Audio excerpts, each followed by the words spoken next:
Assalamualaikum warahmatullahi wabarakatuh.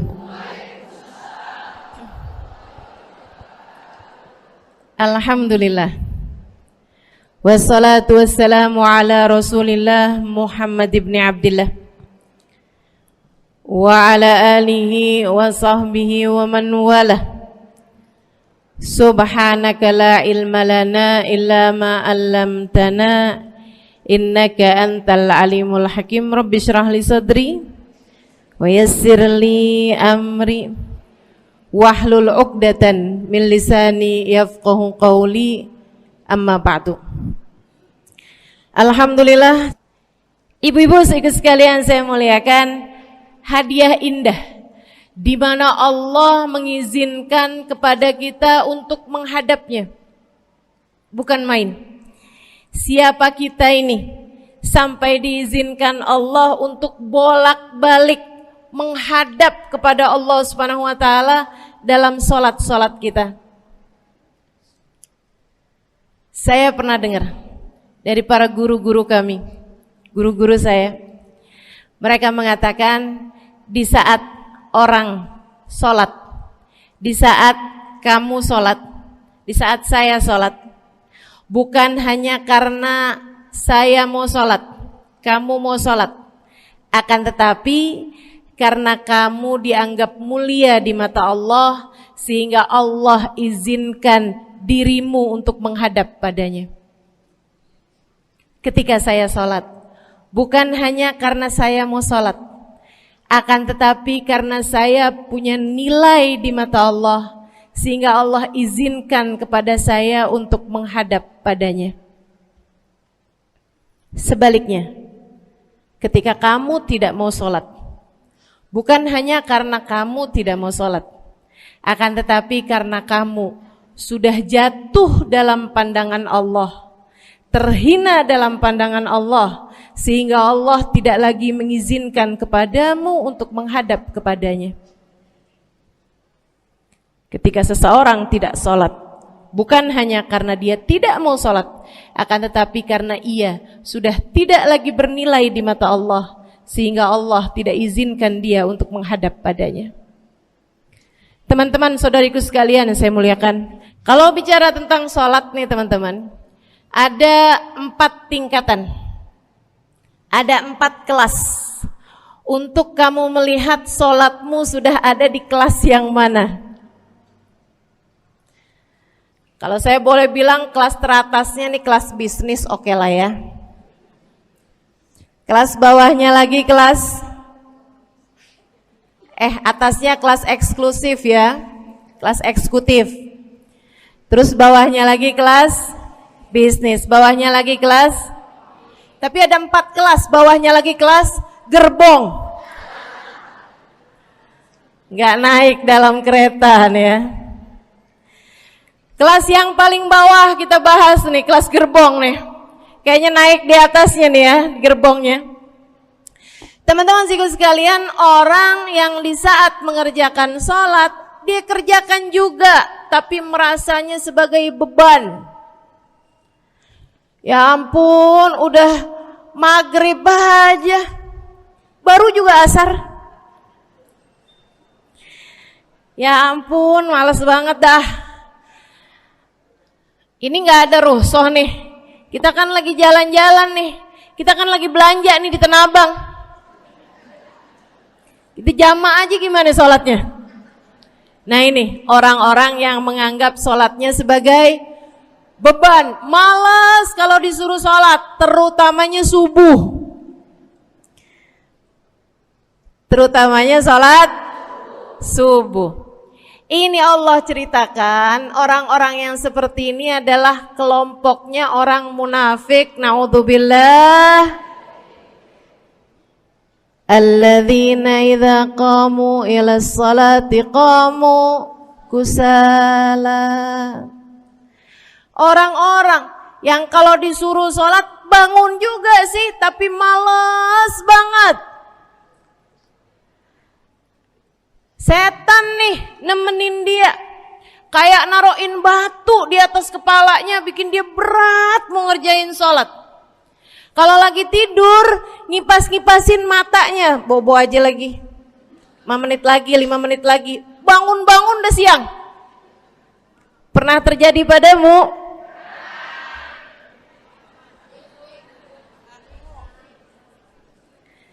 Jemur kunut. Bu, yang dijemur tuh jemuran aja, cucian aja. Jangan sampai jemur kunut. Kunutnya dijemur ya. Ketika ada seseorang yang disampaikan kepada Nabi Muhammad bahwasanya orang itu tidak bangun kecuali sesudah azan subuh, artinya enggak tahajud, artinya enggak bangun di sepertiga malam terakhir, bangunnya sesudah azan subuh. Nabi mengatakan padanya tentang orang itu, Nabi bilang pada para sahabatnya, inna syaitan bala fi udhunih, itu adalah orang yang telinganya dikencingin sama setan. Pada pernah dikencingin setan? Kalau bangunnya habis adzan tuh dikencingin setan. Kalau bangunnya udah terbit matahari dikencingin siapa kira-kira? Insyaallah. Teman-teman saudariku sekalian yang saya muliakan, alladzina idza qamu ila sholati qamu kusala, malas bener kalau diajakin sholat, sampai sebagian sholatnya dikerjakan keluar dari waktunya. Yang seperti ini masuk dalam firman Allah Subhanahu wa taala, a'udzubillahi minasyaitonir rajim, fawailul lil musallin alladzina an salatihim sahun. Fawailul lil musallin alladzina hum an salatihim sahun.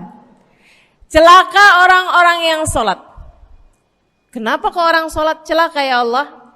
Sebab mereka an salatihim sahun, melalaikan salat mereka. Apa maksudnya melalaikan? Imam Sayyidina Ibnu Abbas dalam salah satu tafsir beliau mengatakan alladzina yuakhiruna an waqtiha au yuqaddimuha ila ghairi waqtiha. Orang-orang yang mengakhirkan sholat sampai keluar dari waktunya atau memajukannya sebelum waktunya. Mau pergi ke Tanah Abang nih, jam 11. Ntar kita ribet nih urusan sholat duhur. Dah sholatin sekarang aja. Ini orang-orang yang fawailul lil musallin. Bu, sesibuk apapun dirimu, jangan pernah ninggal sholat. Bu, lagi ngerjain perkara penting apapun kamu, jangan pernah mengakhirkan sholat. Jangan pernah mengeluarkan sholat dari waktunya. Kenapa gitu? Karena bu, sholat itu urusanmu sama Allah. Gak ada yang lebih penting daripada itu. Gak ada yang lebih penting daripada itu. Siapa yang mementingkan Allah, dia bakal dipentingin sama Allah. Siapa yang meremehkan sholatnya, berarti dia telah meremehkan Allah. Siapa yang meremehkan Allah, dia akan diremehkan oleh Allah. Na'udzubillah min dzalik. Buat adik-adik jomblo, jangan pernah mau kawin sama orang yang gak sholat. Biarpun kamu udah nunggu cukup lama, kalau ada yang lamar kamu dan dia gak sholat, jangan mau bu. Dek, ibu-ibu juga, kalau ada yang janda di sini,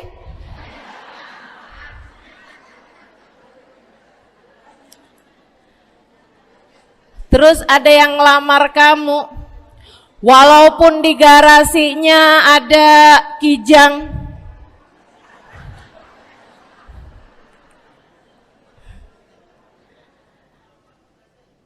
ada bebek, motor maksudnya ya, datang melamar kamu, jangan terima.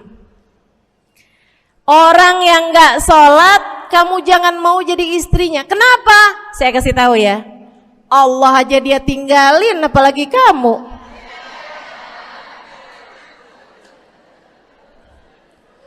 Allah aja dia tinggalin. Siapa yang tidak berguna baginya peringatan Allah, maka tidak akan berguna baginya peringatan dari siapapun. Tapi dia mencintai saya, Ustazah. Dia mencintai saya cinta mati katanya. Sekarang tungguin setahun 2 tahun, cintanya hilang, tinggal matinya. Tapi dia mencintai saya luar biasa, Ustazah. Dia tak sanggup hidup tanpa saya. Itu namanya cinta monyet. Tungguin 2 tahun, cintanya hilang, tinggal. Jangan temenan sama orang gak sholat. Dia telah jatuh di mata Allah.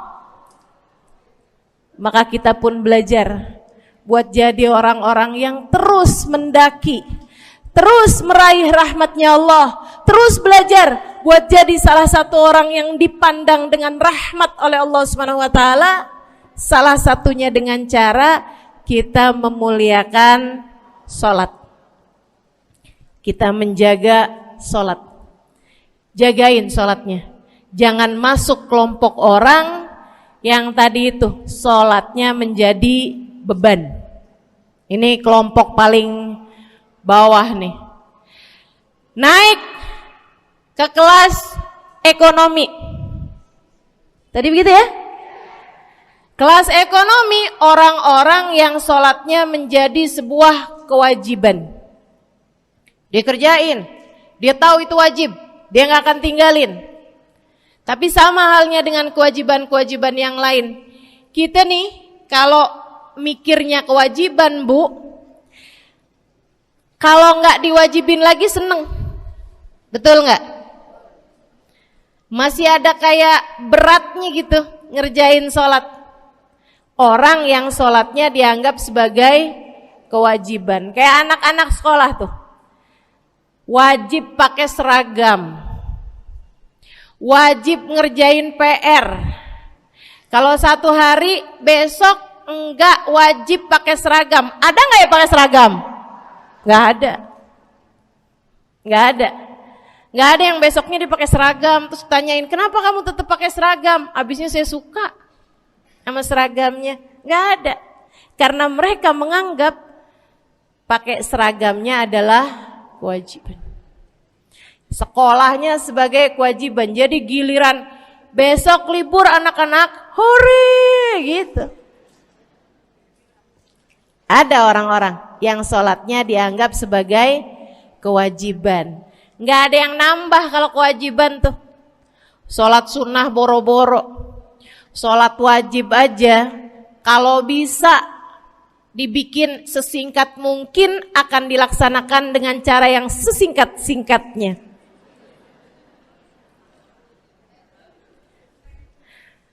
Habis ruku i'tidal sujud cepet bener ya. Malaikat raqib sama malaikat atid nih udah tahu aja kalau dia sholat. Habis ghairil maghdubi alaihim waladdallin. Malaikat atid bilang sama malaikat raqib, kulhu, catat kulhu udah pasti.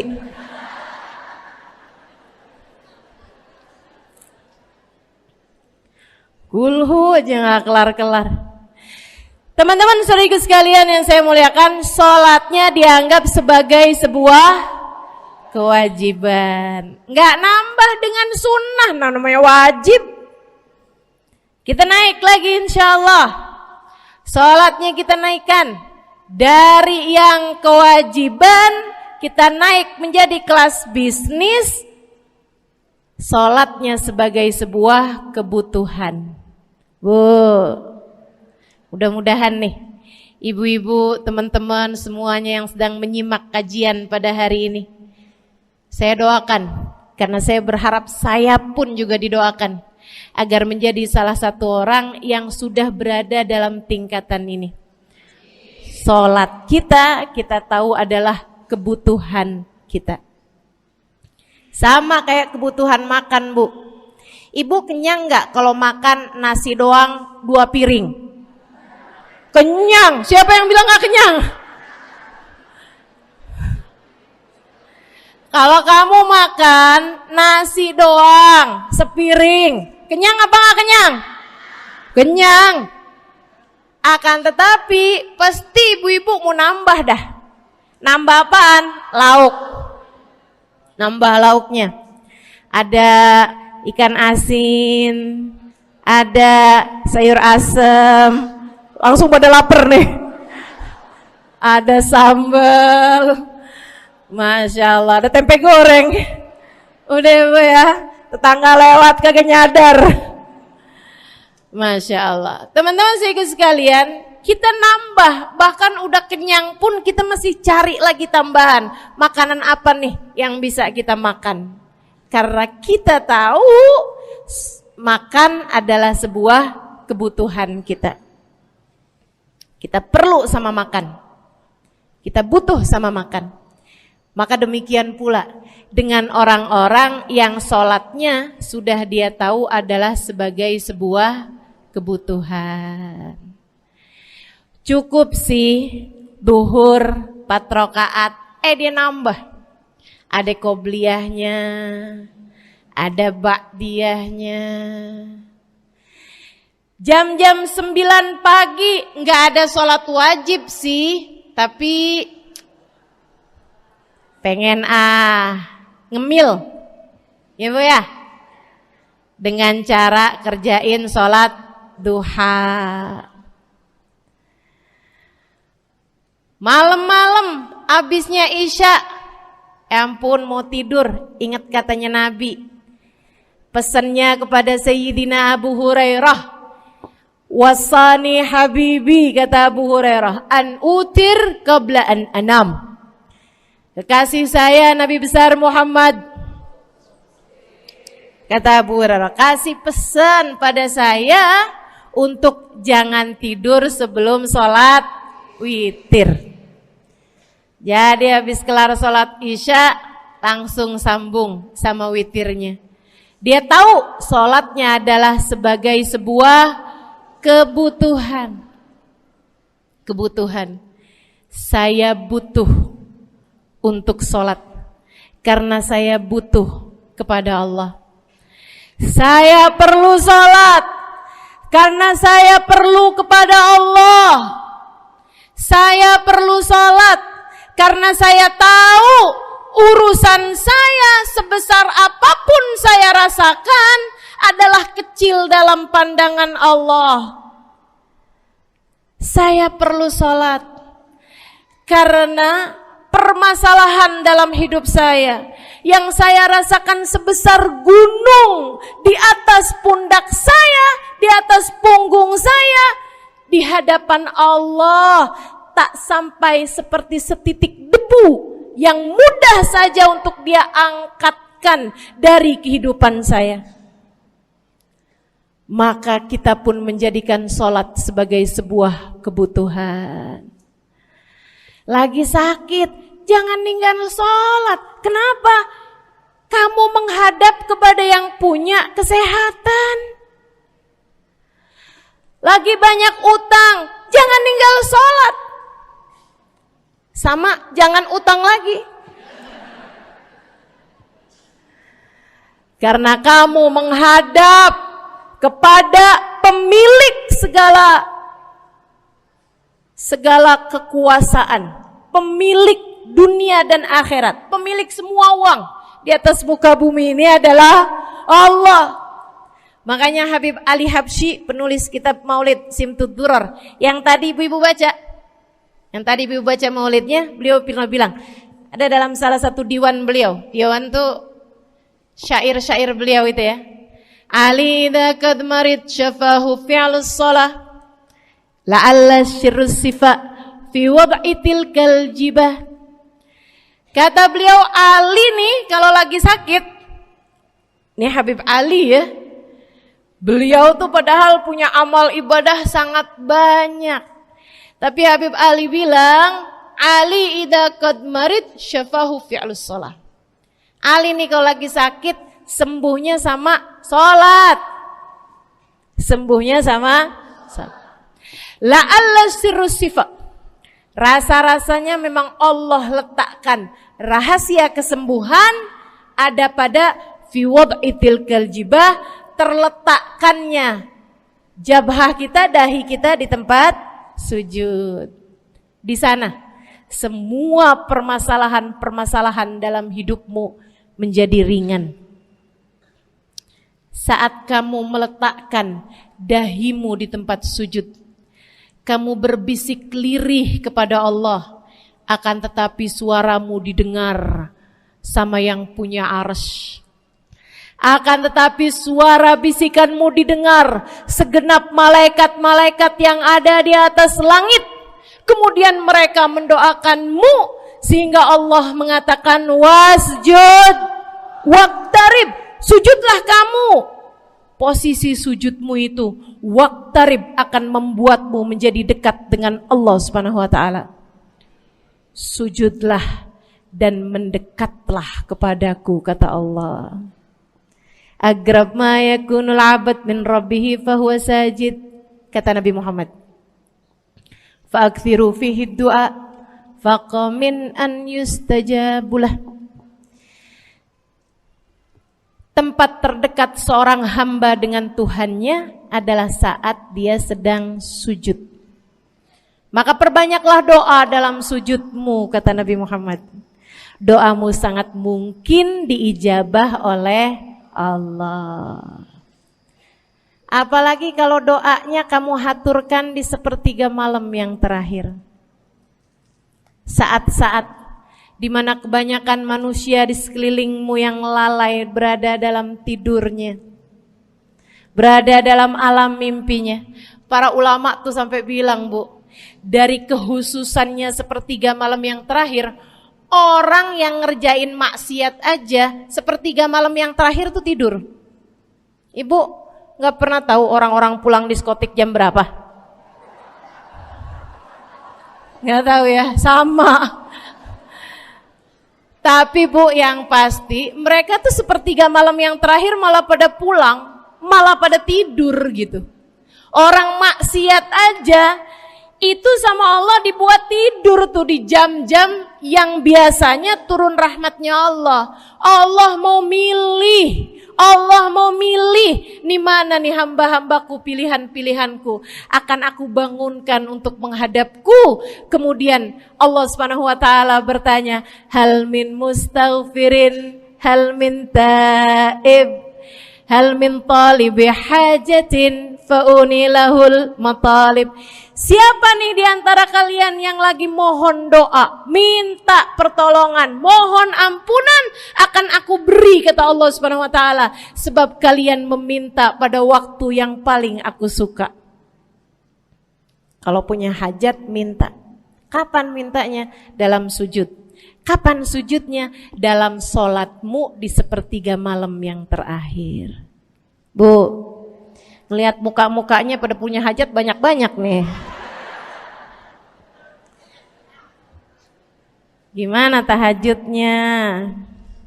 Mudah-mudahan Allah jadikan kita salah satu di antara mereka yang menyibukkan diri di sepertiga malam yang terakhir, insyaallah. Sampai-sampai Bu ya, saya tinggal lama di kota Hadramut dulu. Orang-orang di Hadramut, orang awamnya, itu kalau mereka punya anak kecil umur 1 tahun, 2 tahun, 3 tahun tuh, punya anak bayi, balita gitu. Kalau mereka bangun di sepertiga malam yang terakhir, mereka akan membangunkan anak-anaknya walaupun buat main. Alasannya 2. Yang pertama, agar mereka terbiasa bangun di jam-jam segitu. Nantinya kalau besarnya mereka jadi udah kebiasaan bangun di jam segitu, gampang ngerjain tahajud. Alasan yang kedua, ibu-ibu sekalian, agar anugerah, karunia, rahmat, pemberian Allah yang Allah turunkan di sepertiga malam yang terakhir, anak-anak mereka pun berhak untuk mendapatkannya karena mereka tidak sedang dalam keadaan tidur dan dalam keadaan berjaga. Kan kebalik sama orang kita. Anak-anak kita, cucu-cucu kita kalau bangun jam segitu kita tidurin lagi, masih malam nak, masih malam. Mama masih ngantuk nak. Masya Allah. Ibu, saya punya ibunya guru saya. Saya punya guru salah satunya dan yang tercinta di hati saya, Sayyidil Habib Umar bin Hafid. Guru saya. Beliau punya ibu namanya Hubabah Zahra. Almarhumah, baru meninggal masa-masa deket pandemi.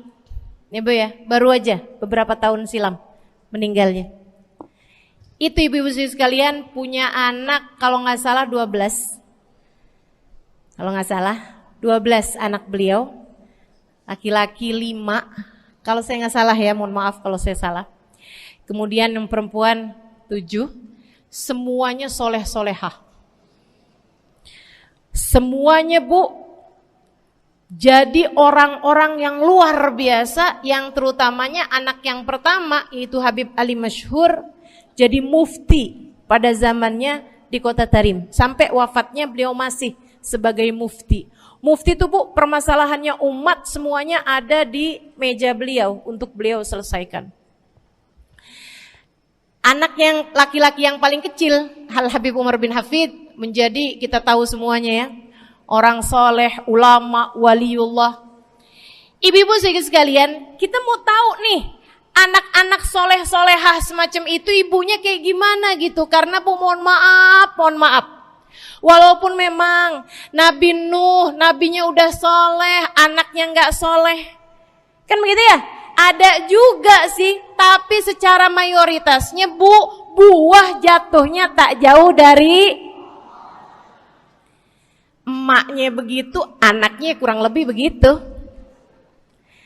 Anaknya begitu, emaknya biar kita nggak lihat gitu udah bisa ngebayangin kayak apa orangnya. Ibu-ibu sekalian, nih anak-anaknya Hubabah Zahra, Masya Allah semuanya. Kita mau tahu ibunya kayak gimana. Satu cerita aja tentang Hubabah Zahra. Ibu-ibu sekalian, anaknya cerita, Hubabah Zahra, Umi, anak perempuannya, dia bilang seumur hidupnya nggak pernah ninggal tahajud. Bu, dari awal balik sampai meninggal, tidak pernah meninggalkan tahajud. Jauh banget ya? Sama siapa? Tahajud semalam, seminggu libur. Kelakuan siapa itu? Hubabah Zahra gak pernah ninggal tahajud kecuali satu malam. Satu malam itu beliau tuh lagi ada hajat besar, maksudnya lagi kayak ada acara pernikahan, kemudian beliau juga kelelahan, kecapean, baru tidurnya juga jam-jam 2, jam-jam mau jelang pagi Bu ya. Kelewatan tahajud. Bangun pas azan subuh. Ibu, beliau bangun dengan gemeteran. Beliau bangun dengan menggigil padahal enggak musim dingin.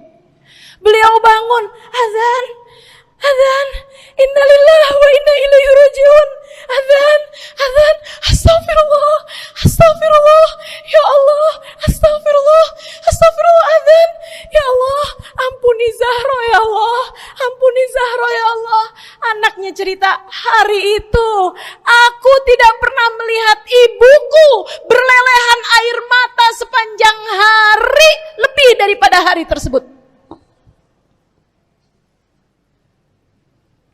Hari itu kami melihat ada seorang perempuan berlelehan air mata beristighfar memohon ampun kepada Allah karena satu malam dalam hidupnya beliau meninggalkan tahajudnya, teman-teman. Masya Allah, Masya Allah. Tiap kali makan ingat gitu, ya ampun tadi malam gak tahajud, samihni ya Rab, samihni ya Rab, sampai gak enak makan. Insya Allah, insya Allah. Mudah-mudahan Allah jadikan keagungan sholat ada dalam hati kita. Sholat kita jadi kebutuhan. Insya naik tingkat eksekutif, teman-teman. Tadi saya ulangin lagi dah, karena ibu-ibu kan suka rada lupaan. Kelas yang paling bawah, kelas apa tadi? Gerbong. Menjadikan sholatnya sebagai beban. Kelas berikutnya menjadikan sholat sebagai kewajiban. Naik lagi menjadikan sholat sebagai kebutuhan. Tingkat terakhirnya ada hamba-hamba tercinta di sisi Allah yang menjadikan sholat mereka sebagai sebuah hiburan dalam hidupnya, hobi dalam hidupnya. Diawali, dicontohkan oleh baginda kita Nabi besar Muhammad yang mengatakan dalam hadis sahihnya, wa ju'ilat qurratu aini fis shalah, wa ju'ilat qurratu aini fis shalah. Dijadikan, kata Nabi Muhammad, Allah telah menjadikan, dijadikan li untukku qurrat aini, kesenanganku dalam kehidupan, kebahagiaanku ada pada, hobiku ada pada as-shalah, salat. Nabi itu orang yang kesenangan beliau, hobi beliau adalah salat. Kana idza faza'ahu amrun aladha ila shalah. Kata para sahabat meriwayatkan, Nabi kalau lagi dengar kabar-kabar yang gak enak, segera menuju kepada sholat. Nabi kalau udah ada kabar-kabar Rasul pasukan kita terkalahkan di medan peperangan, Nabi ngelihat Bilal. Kemudian Nabi Muhammad nanya, udah dekat waktu sholat Bilal? Sebentar lagi Rasul, arihni bihaya Bilal, arihni bihaya Bilal. Yuk Bilal, sampaikan diri saya Bilal, tolong hibur diri saya Bilal. Segera azan dan kita akan sholat bersama-sama wahai Bilal. Kesenangan beliau, hobi beliau dalam sholat, dalam hidup adalah sholat. Teman-teman saya sekalian, bukan hanya Nabi Muhammad, tapi para sahabat-sahabat Nabi Muhammad, tapi para tabi'in, para tabi'it tabi'in. Saudaraku sekalian saya muliakan, Sayyidina Umar bin Khattab alaihi ridwanullah, kana idza ja'ahu hal, apabila beliau dalam keadaan hatinya lagi khusyuk, hatinya lagi nyambung banget sama Allah Subhanahu wa taala, kalau mau salat sunnah manggil orang.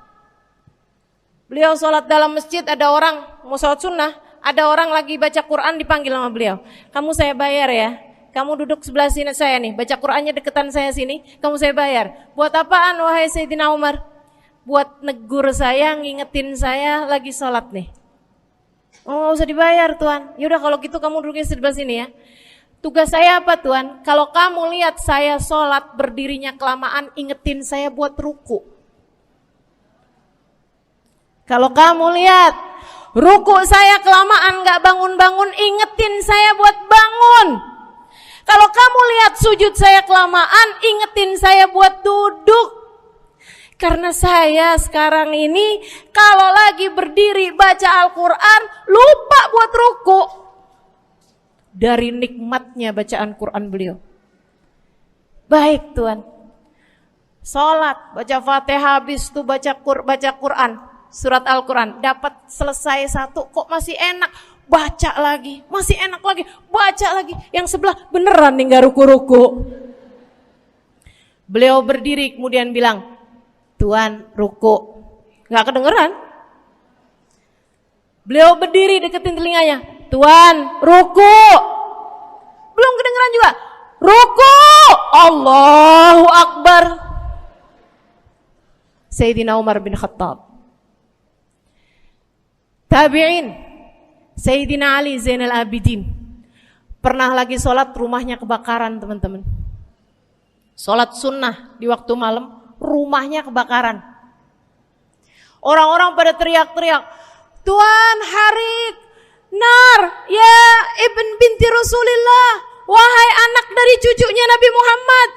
Tuhan, ada api di sekitarmu. Tuhan, kebakaran. Tuhan, kebakaran. Allahu Akbar. Sami Allahu liman hamidah. Enggak lihat apa-apa. Habis selesai sholat baru lihat, kebakaran nih rupanya. Orang-orang pada bilang, kami sudah mengingatkanmu Tuhan. Apa jawab beliau? Al-hadni an-narul kubro. Di depan saya ada api yang jauh lebih besar, api neraka. Saya nggak lihat api sekecil ini. Masya Allah. Saudara sekalian yang saya muliakan, para ulama Allah Subhanahu Wa Taala. Terakhir saya mau ceritakan Sayyidil Habib Abu Bakar As-Sakran, penulis Wirid Sakran. Kalau teman-teman pernah tahu, beliau saudara sekalian saya muliakan dapat julukan As-Sakran, orang yang mabuk. Karena mabuk kepada Allah Subhanahu Wa Taala.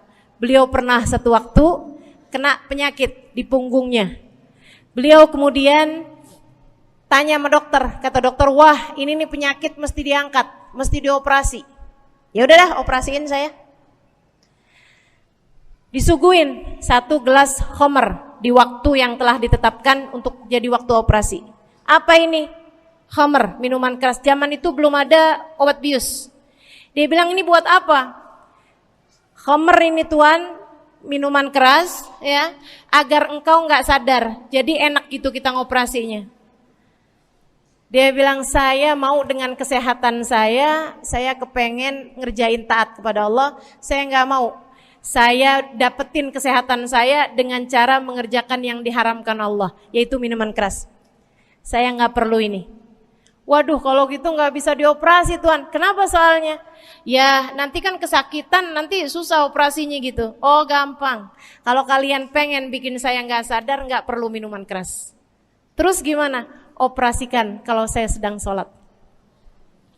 Maka mulailah, dokter-dokter udah pada siap. Beliau lagi sholat sunnah ya Bu ya. Allahu Akbar gitu. Mulai dokter buka baju belakangnya. Mulai Bu digunting kulitnya, digergaji tulangnya. Beliau Bu mukanya meringis saja enggak. Beliau ruku, dokternya ikutan nungging. Beliau sujud, dokternya ikutan menunduk juga. Beliau sholat nikmat banget. Sampai beliau selesai dari sholat, beliau nanya sama dokter-dokternya, kenapa nggak nurut tadi tuh waktu saya sholat mestinya operasi?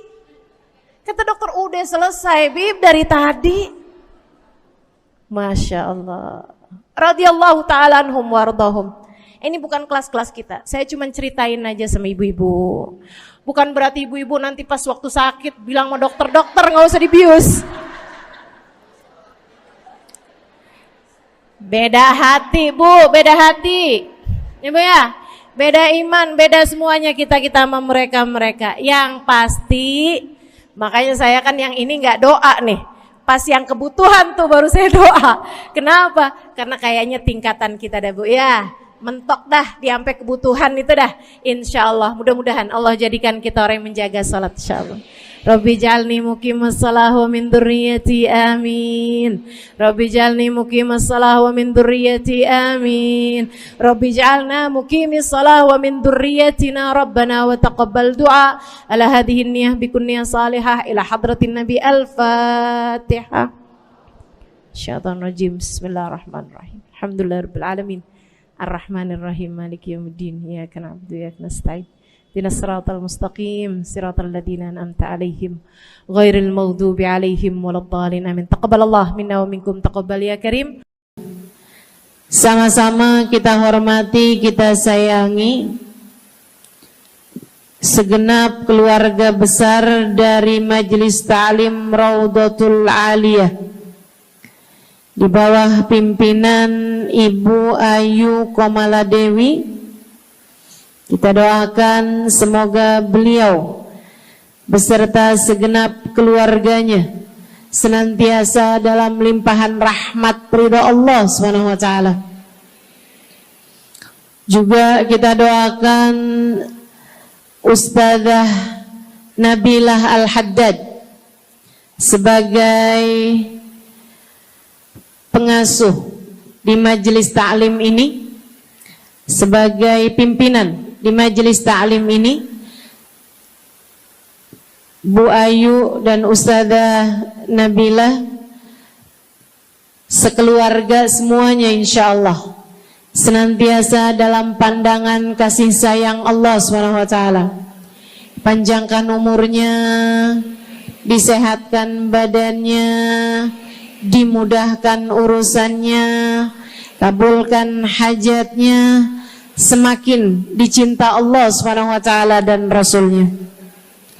Para ustadzah, para hubabah, para syarifah, para pimpinan pondok pesantren, para pimpinan majelis ta'lim, yang mudah-mudahan semuanya dalam limpahan rahmat ridha Allah SWT, serta tentu saja semua yang hadir di majelis ini, baik ibu-ibu, kakak-kakak, adik-adik, anak-anak, yang mudah-mudahan semuanya dirahmati Allah, disayang Allah, dibahagiakan Allah, diistiqomahkan jalannya menuju ridha Allah Subhanahu wa taala, insyaallah diistiqomahkan jalannya menuju surga Allah Subhanahu wa taala. Amin ya rabbal alamin.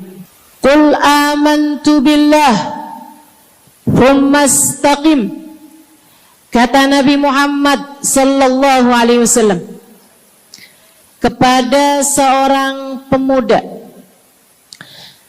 yang meminta nasihat, ya Rasulullah ausini, wahai Rasul tolong nasihati aku.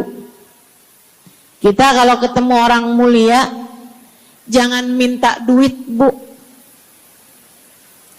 Kita kalau datang ketemu sama orang-orang yang kita tahu doanya mustajab, sangat soleh, hidupnya baik, apalagi jika dia adalah kekasih-kekasih Allah Subhanahu wa taala. Kamu kalau berjumpa dengan ulama, jangan minta sesuatu yang duniawi. Tirulah para sahabat ketika berjumpa dengan Nabi Muhammad. Biasanya mereka meminta satu dari dua hal. Yang pertama, mereka minta doa. Ida'ili ya Rasulullah, doakan aku wahai Rasul. Ibu juga gitu. Kalau ketemu sama ulama, ketemu orang soleh, ketemu kiai, ketemu habib yang kita tahu doanya mustajab, bertemu hubabah, mintalah doa. Tapi jangan hanya sekedar urusan doa duniawi, Bu. Doa duniawi itu yang gimana, Ustazah? Doa yang kalau diijabah nggak akan manfaat begitu kamu masuk dalam alam kubur. Itu namanya doa duniawi. Ustazah, doakan saya biar saya cepat kebeli rumah. Bu, kalau mati rumahnya dibawa gak? Ustazah, doakan saya kepengen beli HP baru. Dibawa gak HP-nya? Enggak. Itu namanya doa duniawi. Ustazah, Doakan biar suami saya tambah cinta.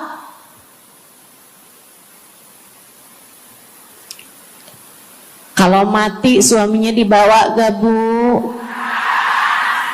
Walaupun kamu mau, dia gak bakalan mau Bu. Sesuatu yang sifatnya duniawi. Ustazah, doakan biar anak saya soleh. Duniawi apa bukan? Bukan. Sebab kesolehan anak akan jadi tambahan bekal bagimu ketika kamu masuk dalam alam kubur. Jadi gak boleh nih Ustazah doa urusan duniawi atau minta didoakan urusan-urusan duniawi. Boleh, tapi jangan cuma itu.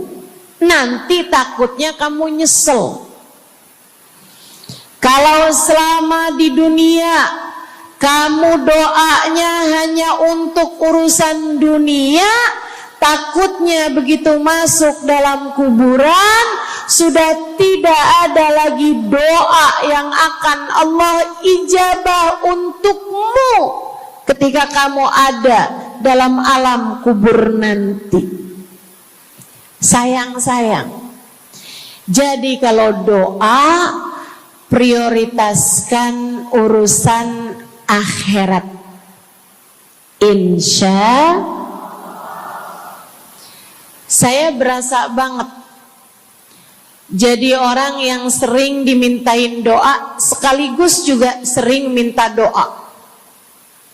Saya kalau ketemu orang soleh, ketemu habaib, ketemu hubabah, saya akan minta doa, gak pernah minta duit saya. Ida'ili ya hubabah, ida'ili ya habib. Serius sekalian, sebagai orang yang sering juga dimintain doa, Ustazah doakan saya. Banyak tuh. Saya merasakan perbedaannya saat saya ada di Tarim sama ketika saya sudah pulang dan kembali ke negeri ini. Waktu saya di Tarim, orang kalau minta doa sama saya, usik berdoa, tolong ya doain saya. Saya suka tanya, doa apa? Selalu aja, hampir semuanya mengatakan hal yang sama. Ida'ili bihusnil khatimah. Doakan saya biar husnul khatimah. Begitu nyampe ke Indonesia, kalau ada orang bilang Ustazah doain saya, biasanya lanjut tuh doanya, minta apa langsung dibilang, gak pakai tanya. Ustazah doain saya biar utang cepat lunas. Ustazah doain saya biar cepat dapat jodoh. Ustazah doain saya biar jadi orang kaya. Ustazah doain saya biar suami nggak mendua. Ya Allah, ternyata kebanyakan orang kita kalau minta doa seringnya urusan duniawi. Bukan berarti nggak boleh, boleh aja sih. Cuman takutnya begitu kamu mati nyesel kalau semua doamu selama ini adalah sesuatu yang tidak ikut kamu bawa ketika kamu mati. Kalau kita lihat para sahabat ketika mereka berjumpa dengan Nabi Muhammad, selalu saja banyak di antara mereka yang minta doa.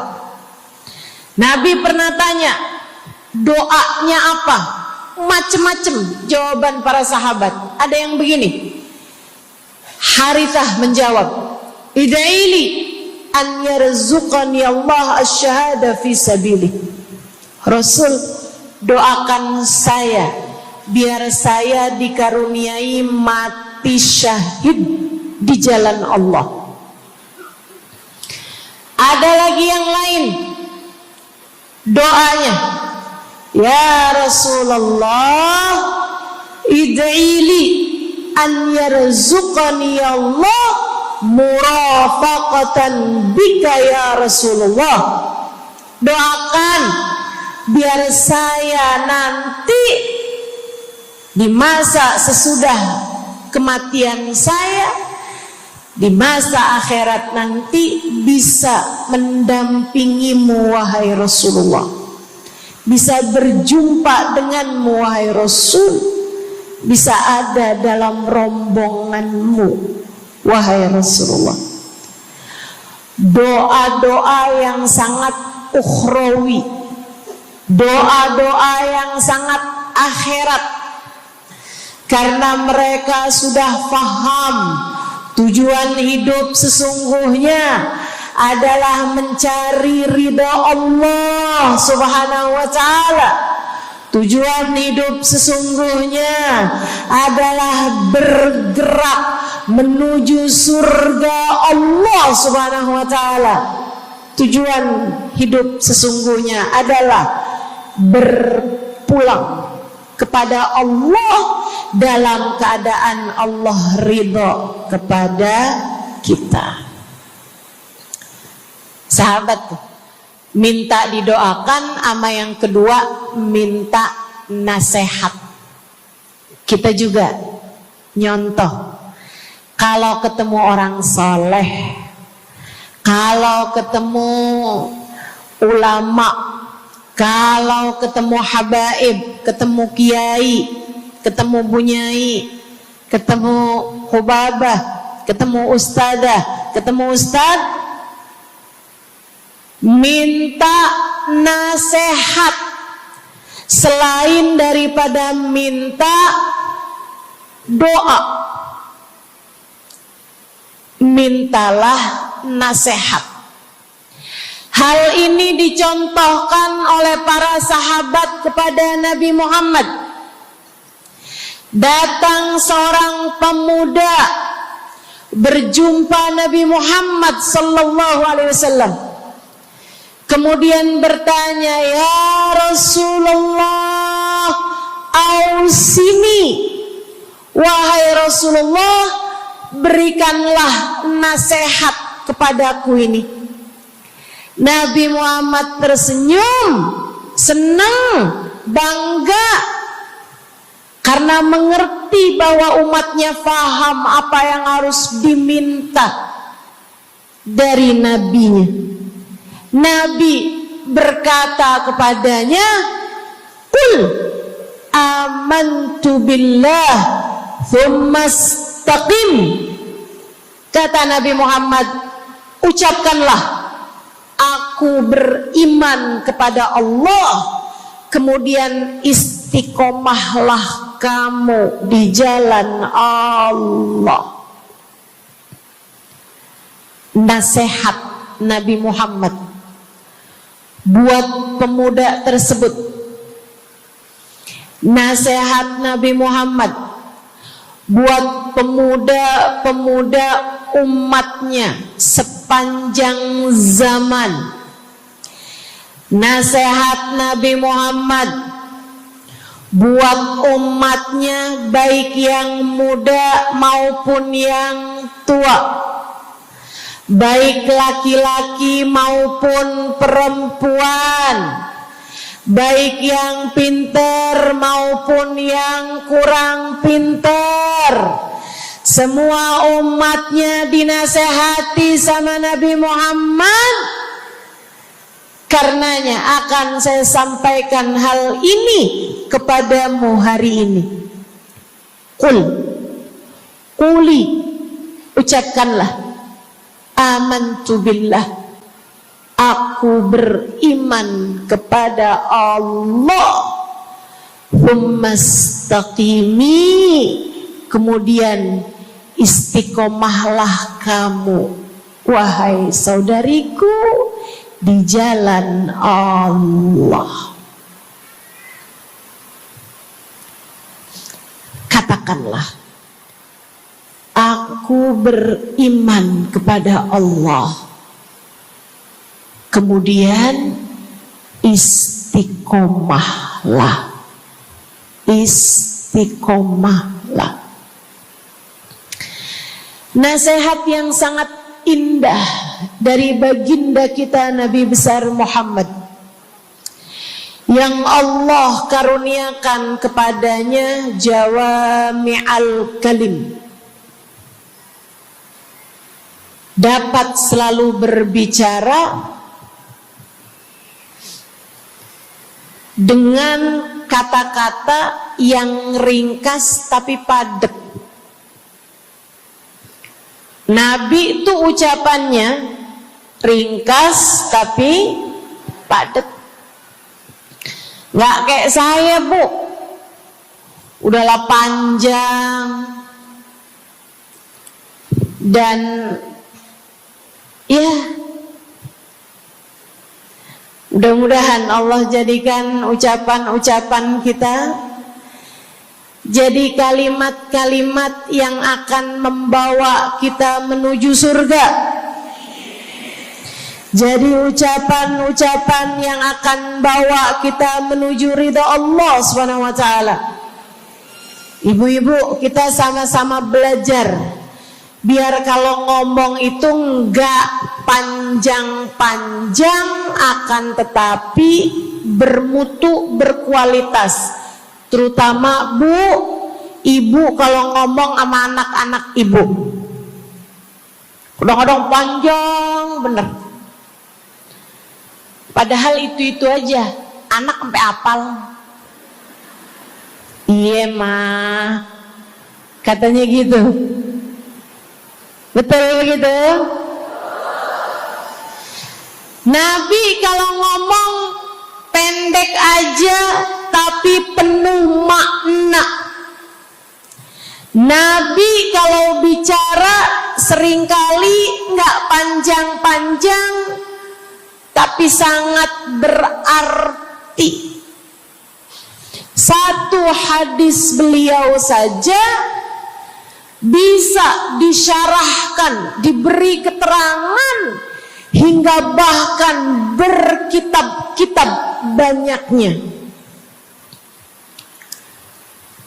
Ibu-ibu sekalian, salah satu dari ucapan ringkasnya Nabi Muhammad, amantu billah, kata Nabi, qul amantu billah, tsumastaqim, ucapkanlah, aku beriman kepada Allah, kemudian istiqomahlah di jalan Allah. Apa itu istiqomah? Lurus, jangan belok-belok. Lurus, jalan terus.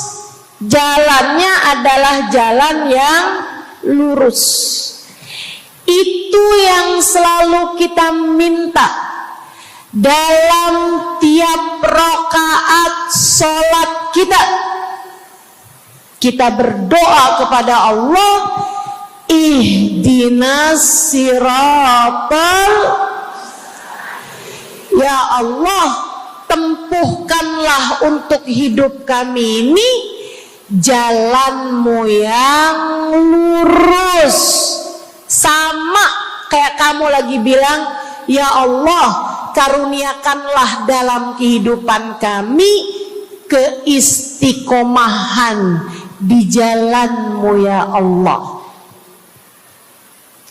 Kamu selalu minta istiqomah 17 kali sekurangnya tiap hari. Betapa sangat pentingnya istiqomah ini, saudaraku sekalian. berada dalam jalan yang lurus. Saya mau bahas jalan lurus yang dimaksud ini apa aja. 1, kamu harus lurus imannya. Amantu billah, aku beriman kepada Allah. Kata Nabi Muhammad sallallahu alaihi wasallam, "Qul amantu billah," ucapkanlah, aku beriman kepada Allah. Maka istiqomah tersebut yang nomor 1 adalah dalam urusan keimanan. Bu, Kak, Dek, Nak, yang lurus imanmu. Iman yang lurus tuh yang gimana, Ustazah?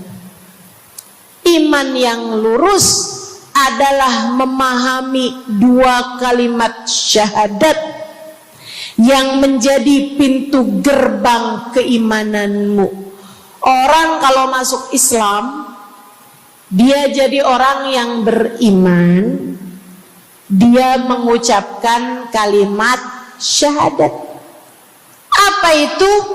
La ilaha illallah. Yang pertama. Yang kedua, Muhammad Rasulullah. Tidak ada Tuhan selain Allah.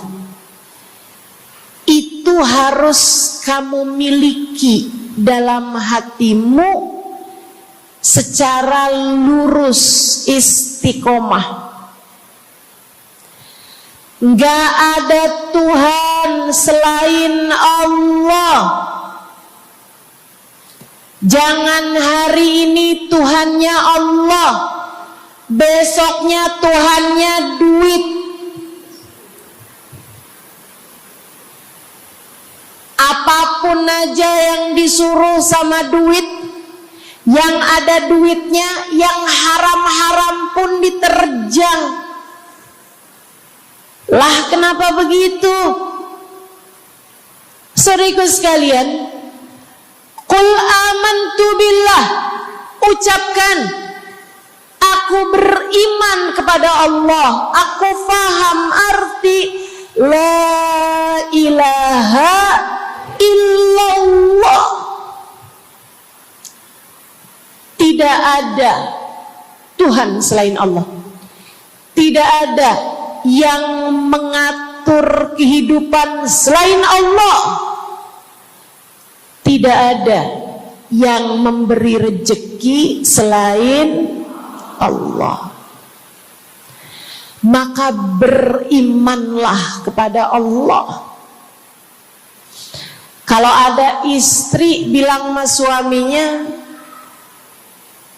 kalau kamu nanti pulang bawa duit, ahlan wa sahlan, selamat datang. Tapi kalau kamu pulang nanti nggak bawa duit, silakan tidur di luar.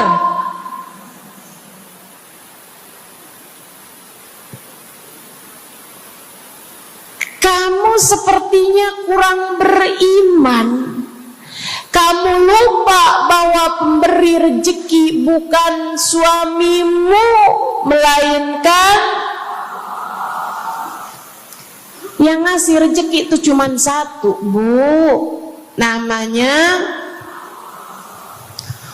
bukan pekerjaan, bukan atasan, bukan pemerintah. Yang ngasih rezeki cuma Allah Subhanahu wa ta'ala. Maka berimanlah atas hal itu. Jangan nyalahin si ini, nyalahin si itu. Imanmu benerin. Imanmu benerin. Banyak orang saya liatin itu suka pada repot urusan rezeki. Banyak banget. Di dunia ini nih banyak yang suka repot urusan rezeki. ngejar dunia abis-abisan, ngejar duit segala macam cara, sampai omongannya nggak jadi omongan orang beriman. Waktu dibilangin jangan nyari rejeki yang haram, cari rejeki yang halal. Jangan berani ngambil yang bukan hakmu. Dia bilang begini nih, ya ustazah nggak tahu zaman sekarang, jangankan nyari yang halal, nyari yang haram juga susah saja.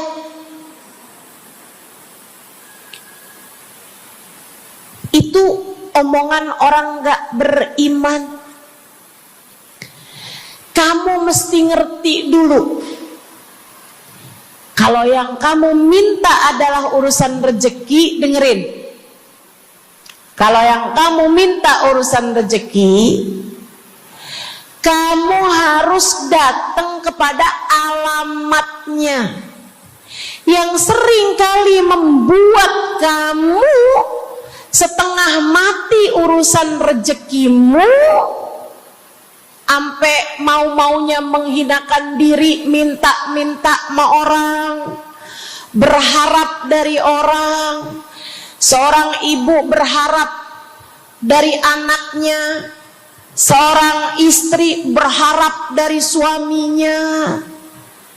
Saudariku sekalian, yang sering kali membuat kamu tersiksa urusan rezeki adalah karena kamu salah alamat. Kamu salah alamat. Kamu sedang tersesat jalan. Kamu sedang salah arah. Makanya jadinya kemana-mana kamu nggak nemu. Orang alamatnya aja salah. Ini kalau kamu mau ke Kubah Mas, tapi kamu perginya ke Taman Mini, nyampe apa nggak nyampe? Dapat apa enggak majelisnya? Nggak dapat. Kenapa? Salah alamat. Yang dicari Kubah Mas, kamu perginya ke Keong Mas. Nggak nyampe, nggak dapat. Saya kasih tahu padamu, alamat rezekimu ada pada Allah. Alamat rezekimu ada pada Allah. Alamat rezekimu ada pada Allah. Maka berimanlah kepadanya, fahamilah arti la ilaha illallah. Tidak ada Tuhan kecuali Allah. Gak ada yang ngasih rezeki selain kamu. Lagi sakit, kamu mau nyari obat, saya kasih tahu alamat obatmu. Alamat yang bisa menyembuhkanmu hanya satu, namanya urusan rezeki. Allah sudah bilang, huwar razzaq dzul quwwatil matin. Allah lah satu sang pemberi rezeki. Allah lah satu sang pemilik kekuatan sejati. Jadi kamu kalau mau nyari rezeki, datanglah ke alamatnya, datanglah kepada Allah. Kamu lagi mau nyari kesehatan, jangan salah alamat. Datanglah kepada sang pemilik kesehatan. Alamatnya yaitu Allah yang telah mengatakan, fa idza maridtu fa huwa yashfin. Katanya Nabi Allah Ibrahim, apabila saya sakit, maka hanya Allah lah yang maha menyembuhkan. Berarti nggak boleh pergi ke dokter gitu Ustazah? Silahkan pergi ke dokter, pergi ke apotik, datang kepada orang yang doanya mustajab, minta didoakan. Tapi semua hanyalah sebab, semua hanyalah wasilah. Sang penyembuh sejati adalah Allah. Saudariku sekalian yang saya muliakan, kalau kamu merasa saya lemah Ustazah, gak punya kekuatan, kalau kamu merasa saya bodoh Ustazah, saya tidak mengerti di mana alamat ilmu, di mana alamat pengetahuan. Bu, Kak, Nak, anak-anak nih yang masih lagi belajar di pondok pesantren, yang masih lagi belajar di mana-mana, saya kasih tahu padamu, alamat ilmu ada pada Zat yang Maha Satu, namanya Allamal insana malam ya'lam. Allah lah yang mengajari manusia apa yang tidak dia ketahui. Pengen dapat ilmu, datanglah kepada Allah.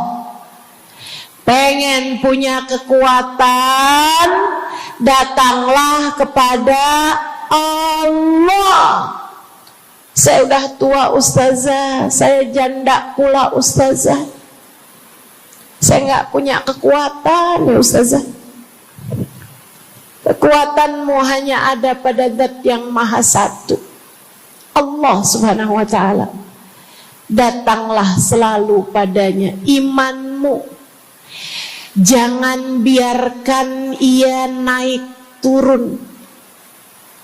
Imanmu biarkan ia kokoh di dalam hatimu. Jangan percaya kalau ada yang bilang kekuatan ada pada uang. Jangan percaya.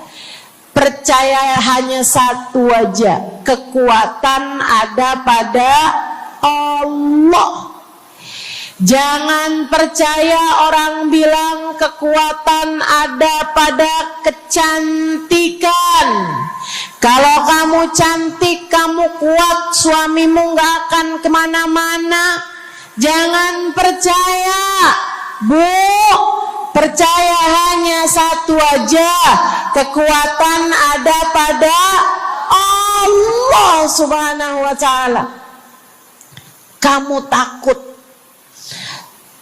terjadi hal-hal yang buruk bagimu, bagi anak-anakmu. Kamu kepengen ada yang jaga. Ibu, gak usah pusing-pusing mau nyari bodyguard, gak usah pusing-pusing mau sewa security, pengamanan. Sebab sang pemberi keamanan hanya satu, namanya Wallahu ya'simuka minan nas. Hanya Allah satu yang dapat menjagamu dari kejahatan manusia. Qul a'udzu birabbin nas. Katakanlah, aku berlindung kepada sang penjaga manusia, sang pemelihara manusia, sang pengasuh manusia. Allah Subhanahu wa ta'ala. Berimanlah padanya, istiqomahlah. Bu, gak ada yang bisa bikin orang meninggal selain Allah. Gak ada. Tapi dia ditabrak orang, Ustazah. Kalau gak ditabrak dia gak bakalan mati. Kamu kebalik. Justru karena dia harus mati, Allah jadikan dia ditabrak. Jelas? Ini imannya mesti yang benar nih. Jangan kamu kira ini ada dokter malpraktek sehingga dia kemudian meninggal dunia. Jangan kamu kira karena salah minum obat dia mati. Bukan, ibu-ibu sekalian, justru karena dia harus mati, karenanya kemudian ketemu sama dokter yang malpraktek lah, ketemu sama obat yang salah lah. Itu hanya sebab kematiannya itu sendiri. Allah udah bilang, idza jaa ajaluhum la yastakhiruna sa'atan wa la yastaqdimun. Apabila datang ajal seseorang, enggak ada siapapun yang bisa memajukan barang semenit pun, enggak ada yang bisa memundurkan meski sesaat sekalipun. Enggak ada. Emang udah kepastiannya. Waktunya mati ya mati, Bu. Gak ada yang bisa menghidupkan, sekaligus tidak ada yang bisa mematikan selain Allah. Itu artinya istiqomah dalam iman. Tapi tunggu dulu, sebelum saya lanjutkan istiqomah yang lain. Selain beriman kepada Allah, kamu juga harus beriman kepada Nabi Muhammad. Kamu harus beriman kepada Nabi Muhammad. Beriman bahwa beliau adalah, a'udzubillahi minasyaitonirrajim, qul innama ana basyarum mithlukum yuha ilayya. Dua-duanya harus seimbang. Innama ana basyarum mithlukum, tapi juga yuha ilayya. Katakanlah wahai Nabi Muhammad, aku adalah seorang manusia seperti kalian. Saya punya badan, saya punya perasaan. Kalau nggak makan-makan saya lapar. Kalau habis makan nggak minum saya haus. Kalau beberapa hari saya nggak tidur, saya ngantuk. Qul innama ana basyarun. Sampaikan kepada manusia, aku adalah seorang manusia seperti kalian juga. Sama anak cinta, lama nggak ketemu sama istri, kangen. Katakan wahai Nabi Muhammad, ana basyarum mithlukum, saya manusia seperti kalian juga. Kalau ada yang disayang kemudian meninggal, sedih. Karena Nabi adalah seorang manusia. Tapi tunggu dulu. Beliau tidak hanya sekedar manusia, Itu adalah satu sisi kehidupan Nabi Muhammad. Jangan lupa, innama ana basyarum mithlukum, tapi yuha ilayya, aku diberi wahyu, aku hamba wahyu, aku berbincang-bincang dengan Allah, kalian tidak. Aku berbicara langsung dengan Allah, kata Nabi Muhammad, kalian tidak. Aku dituruni malaikat Jibril, kalian tidak. Aku diberi wahyu Al-Quran 30 juz, kalian tidak barang seayat pun.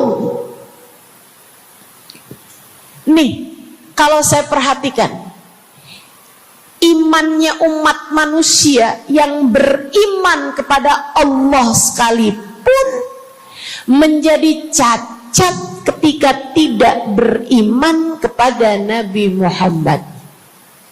Lihatin, mohon maaf, orang Yahudi, Bu, beriman kepada Allah. Kamu kalau nanya sama orang Yahudi, Tuhanmu siapa? Allah. Tapi mereka enggak beriman kepada Nabi Muhammad. Apakah mereka disebut orang yang beriman? Tidak.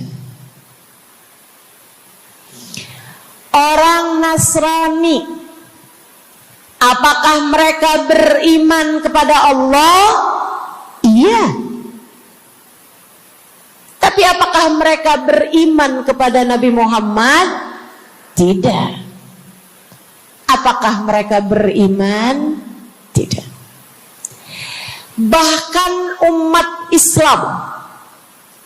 Islam ada yang mempercayai sesudah Nabi Muhammad ada nabi yang lain, namanya Mirza Ghulam Ahmad, sehingga mereka menyebut agama mereka Islam, tapi agama Islamnya pakai ada kelanjutannya, Islam Ahmadiyah. Apakah mereka beriman? Tidak. Sebab syarat iman selain la ilaha illallah juga ada Muhammad Rasulullah. Bahkan, Bu, ada banyak di antara kita orang-orang yang iman kepada Allah luar biasa, tapi kalau urusan kepada Nabi Muhammad, kalau lagi diceritain Isra Mi'raj, dia bilang Nabi Muhammad tuh gak usahlah segitu amat diperayakan Isra Mi'rajnya. Nabi Muhammad tuh Isra Mi'raj cuman sekedar ruhnya aja, badannya nggak pakai Isra Mi'raj. Jadi Nabi itu orang ngelihatnya kayak tidur aja, ruhnya aja yang melayang-layang. Isra Mi'raj bener, tapi ruhnya aja, badannya nggak pakai pergi. Jadi kalian nggak usah berlebih-lebihan sama Isra Mi'raj. Oh, kenapa gitu? Kamu gak percaya sama Isra Mi'raj, sama badan-badannya Nabi sekalian, kamu gak percaya. Kenapa? Ya karena itu gak masuk akal. Manusia kan gak bisa kayak gitu. Nabi Muhammad kan manusia. Kamu lupa bahwa Nabi walaupun manusia, beliau adalah yuha ilayya. Beliau adalah hamba wahyu.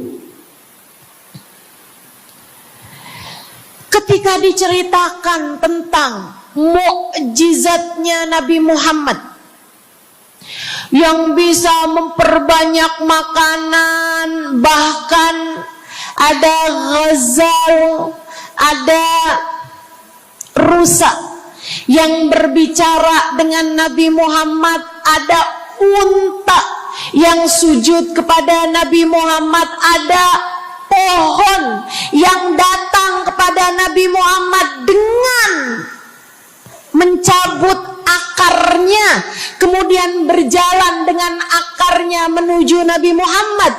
Ketika dipanggil, kemudian sujud pohon tersebut kepada Nabi Muhammad sallallahu alaihi wasallam dan bertanya, "Mengapa engkau memanggilku wahai Nabi?"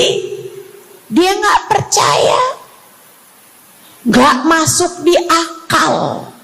Itu hanyalah dongeng. Kita bilang tapi hadisnya sahih, riwayatnya Ibnu Mas'ud yang menceritakan hal itu, hingga bahkan Sahibul Burda menuliskannya. Katanya Sahibul Burda Imamul Busiri, ja'at lidakwatihil asjaru sajidatan tamshi ilaihi ala saqin bila qadami. Datang ketika dipanggil sama Nabi Muhammad pepohonan. Mereka datang dengan, mereka berjalan dengan akar-akar mereka, kemudian sujud di hadapan Nabi Muhammad. Ini tentang iman. Mereka nggak percaya. Mereka ngakunya paling beriman. Mereka ngakunya paling lurus imannya. Tapi kenapa kalau mengenai Nabi Muhammad kamu menjadi timpang? Ketika melihat orang ramai-ramai bersolawat kepada Nabi Muhammad, mereka kegerahan. Ketika melihat orang-orang ramai datang ke majelis-majelis maulid, merayakan, bergembira atas lahirnya Nabi Muhammad, mereka kegerahan sampai mereka bikin GAM. Apaan tuh? Gerakan anti maulid. Oh, ada lagi mereka menyebut diri mereka GAS. Apaan tuh? Saya tanya. Gerakan anti solawat lah. Kenapa kamu kegerahan sama Nabi Muhammad? Hah? Kenapa kamu ngerasa kayak takut banget umat begitu cinta sama Nabi Muhammad? Ada apa denganmu? Kamu lupa Nabi Muhammad memang manusia, tapi qul innama ana basyarum mithlukum yuha ilayya. Jangan pernah pisahkan Nabi, meskipun beliau seorang manusia seperti kita, tapi beliau adalah hamba wahyu. Beliau adalah hamba wahyu. Kamu gerah banget orang bersolawat sama Nabi Muhammad? Ada masalah apa sama kamu? Kamu gerah banget orang baca maulid Nabi Muhammad? Bahkan ada orang-orang yang ngaku paling Islam, tapi gerah banget ngelihat orang berziarah ke makam Nabi Muhammad. Ada masalah apa sama kamu? Yang bermasalah bukan kami umat Nabi Muhammad. Yang bermasalah adalah imanmu. Sebab ketika kita diminta beriman kepada Nabi Muhammad, jangan hanya fokus kepada kemanusiaan Nabi Muhammad, fokuslah pula kepada beliau sebagai hamba wahyu.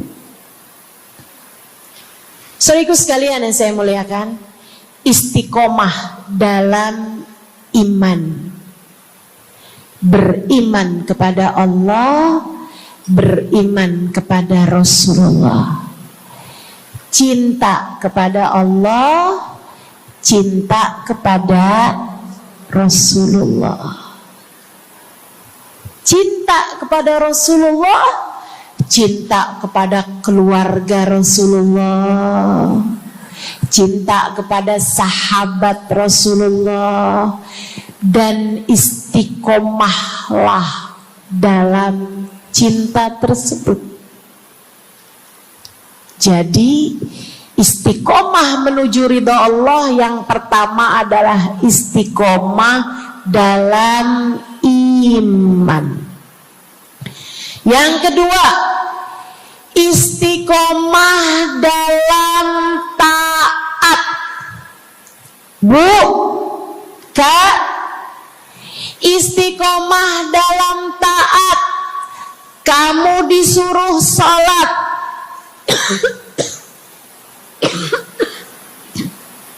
istiqomahlah. Jangan tinggal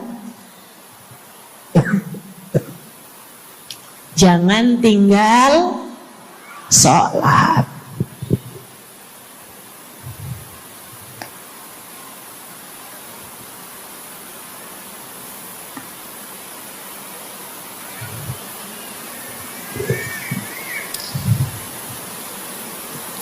Kamu diperintah buat puasa Ramadan.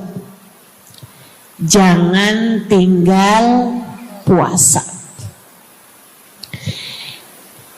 Yang kemarin puasanya bolong karena menstruasi, karena haid, karena nifas misalnya, kamu wajib untuk bayar hutang puasa di hari-hari yang seperti ini. Jangan sampai hutang kamu nggak dibayar. Kadang-kadang sampai Syakban belum lunas juga. Pas ditanya, kamu kok nggak bayar-bayar utangnya tuh? Habisnya nggak ada yang nagih. Kamu minta siapa yang nagih? Israel. Jangan sampai datang malaikat Israel mencabut nyawamu, sementara kamu masih punya hutang puasa yang belum kamu lunasi. Kamu diperintah Allah buat taat. Istiqomahlah dalam jalan taatmu. Jangan tinggal perintah Allah. Dek, kalau kamu dilamar sama laki-laki yang gak sholat, jangan mau. Tapi dia baik, Ustazah. Baik menurut siapa? Dek, orang ninggal sholat artinya dia ninggal Allah. Saya bilangin, kalau Allah aja dia tinggal, apalagi kamu. Dia bilang dia gak bakal ninggalin saya, Ustazah, karena katanya dia gak sanggup hidup tanpa saya.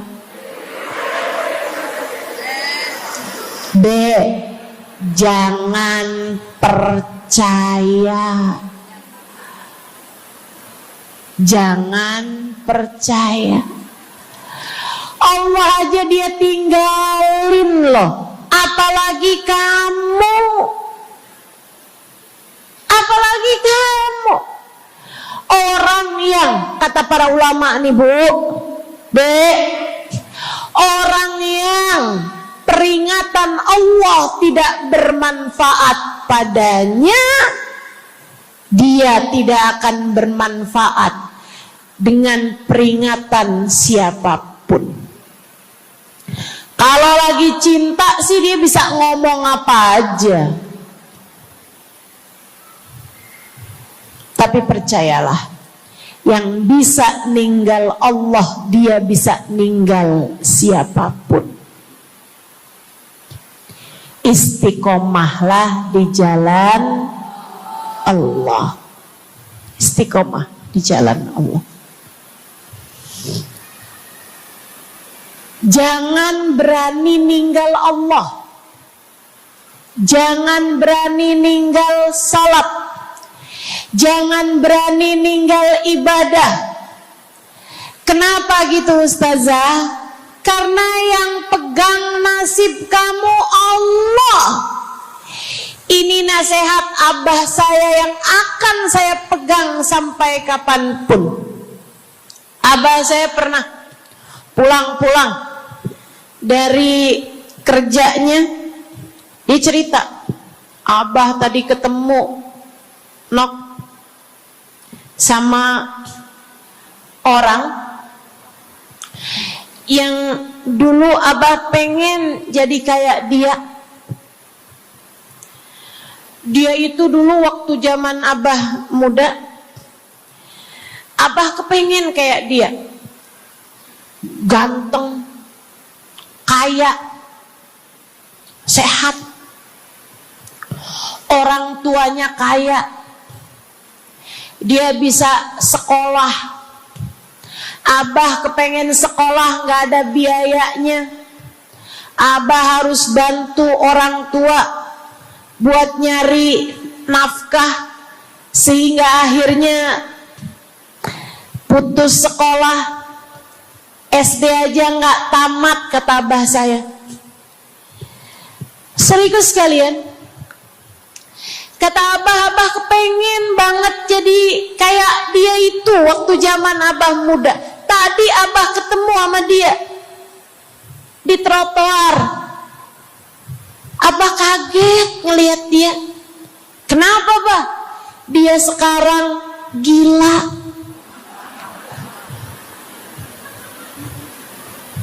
Jadi orang gila di trotoar. Abah pas liatin mukanya kayak kenal nih. Abah saya bilang subhanallah. Nak, abah kasih nasihat sama saya, Bu. Zaman saya SD, biar gini-gini saya pernah SD loh, Bu. Abah saya bilang, nak, ternyata hidup yang paling penting nasib. Dan ingat nak, nasib adanya di tangan Allah. Maka kalau kamu kepengen nasib kamu bagus, jangan pernah tinggal Allah. Itu nasihat abah saya pegang terus sampai dengan sekarang. Kamu dalam hidup yang penting nasib. Yang paling penting buat anak-anak kamu dalam hidup mereka adalah nasib. Ibu, nasib. Bukan ilmu, bukan harta, bukan sehat, bukan. Yang paling penting dalam hidup anakmu adalah nasib.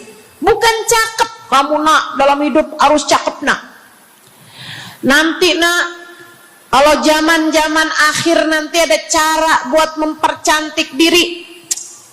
Pakai nak operasi plastik, ayo nak. Filler lah, tarik benang lah, semua kerjain nak. Yang penting dalam hidup cantik. Kamu jangan sampai kayak mamah kamu ini nak.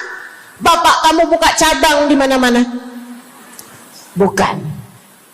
Yang paling penting bagi anakmu di hidup mereka di dunia sebelum kelak di akhirat nanti adalah nasib.